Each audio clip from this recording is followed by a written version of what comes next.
We've got Nathan Urbach on the line to talk Notre Dame football. Nathan joins us on a regular basis. Nathan, how you doing? I'm doing well, Mark. I'm doing well. I know we just talked the other day, but glad to be on again here with some pretty positive news for Notre Dame.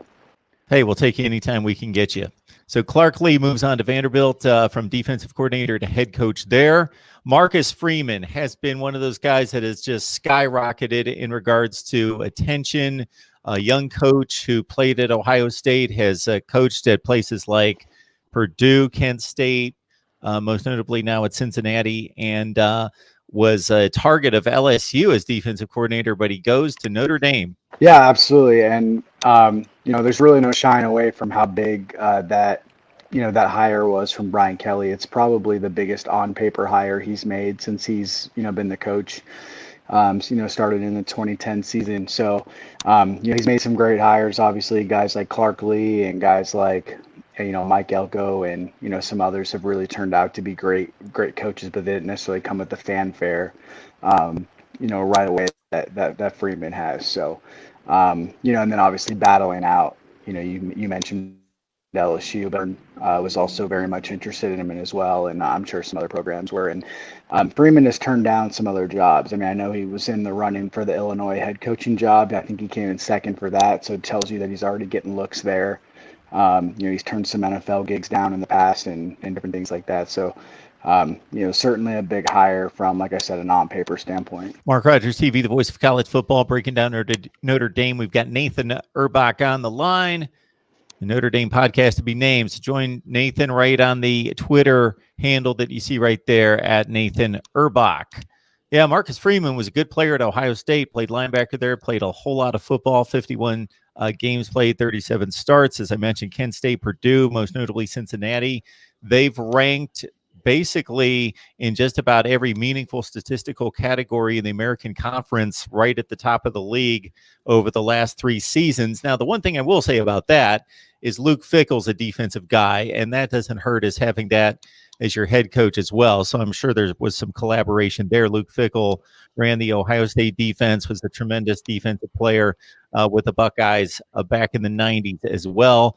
For Marcus Freeman, a finalist for the Broyles Award, and was also the 247 Sports Defensive Coordinator of the Year this last year. Right. I mean, that pretty much just echoes everything I mentioned in terms of just his prowess and the amount of programs that were really interested in him. And I mentioned this pretty much yesterday right when it happened, but there's a few reasons why I really like this hire, and outside of the fact that he's a great assistant coach as it is. But number one, I think it shows that Notre Dame is trying trying to stay in that elite group. I mean, obviously they're not on the Alabama, Clemson, Ohio State level right now, but this type of hire can ensure that they can at least stay where they're at or possibly elevate to future things. The second reason I really like this is the fact that it kind of builds almost a reputation for Notre Dame's defense. They hired Mike Elko. He left after 1 season for Texas A&M. They hired his protege and Clark Lee, and he turned out to be a terrific hire. Now he's the head coach at Vanderbilt, and now you have Marcus Freeman coming in as the third guy over the last 5 seasons or so.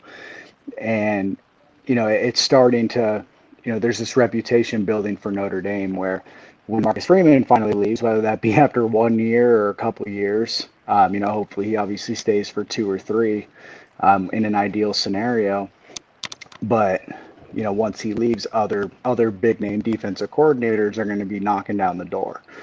And then the second thing is you're hiring a guy that is just as good, or maybe even better than the guy that left.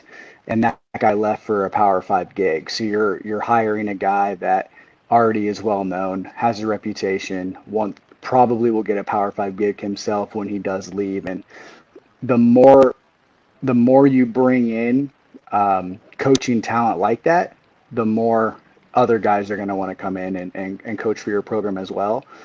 And that's not just defensive wise, that's everywhere. It's also a guy that was only playing college football at a high level 10 or 11 years ago. So I'm sure he can relate to the players, and that's one of the main reasons he's been successful. So when you put together a coaching staff, as you well know, you want your good cops, your bad cops, you want your guys, cagey veterans that have been around for 4 decades that have a ton of experience, other guys that obviously he's proven, but at the same time, he's still, I'm sure, again, part of his success has to be that credibility that he gets when players can say, this guy was just playing 10 years ago. We don't have to watch him on it. SD. And, he was playing some good football at a high level that recent. And I've got to think that the communication between he and the players has to be part of the success there. And, yeah, Marcus Freeman seems to be just a tremendous hire for Notre Dame. That doesn't seem necessarily to be the end of it. So we got one sure thing in regards to somebody moving on, and then we got a possibility. Yeah, I don't know if the Terry Joseph hire at Texas has been formally announced by the University of Texas, at least, um, but that's kind of the idea right now, is that he's going to move on and join Steve Sarkisian's new staff there as the safeties coach for sure, maybe in like a co-DC type of role or something like that, because I know there were some rumors, or at least some rumblings around Notre Dame, that if they ended up hiring from within, that the current defensive line coach Mike Elston and Terry Joseph would maybe take on co-DC roles, and they would bring in a new linebackers coach. And obviously they ended up with Freeman, so Joseph moves on, pursues some other opportunities there to try to move up the ranks as well. And he was a pretty good recruiter in his time at Notre Dame, good relationship builder, was obviously the main guy for for Kyle Hamilton, who might be Notre Dame's best player returning for next season. So solid coach, but I do think Notre Dame can explore some other avenues there and possibly even improve in that position. So yeah, that's the main one. And then obviously, the other guy I mentioned was Mike Elston.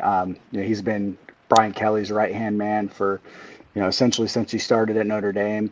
Has moved from defensive line coach to linebackers coach, back to defensive line coach. Was sort of a co-DC for half a season when they ended up firing Brian Van Gorder back in 2016, and then is now the assistant head coach or associate head coach at Notre Dame. So obviously he's been with Kelly for a long time. I believe he was with Kelly actually prior to Notre Dame as well. So if he ends up moving on, then we kind of get the idea that he really wants to move on to being a defensive coordinator or coordinator himself, and then possibly a head coach down the road. So I'd be happy for him in that regard, and he's a very deserving coach for that sort of honor. Good news for the Irish, but also the ramifications of having success is guys are attached to that success and move on to better positions elsewhere.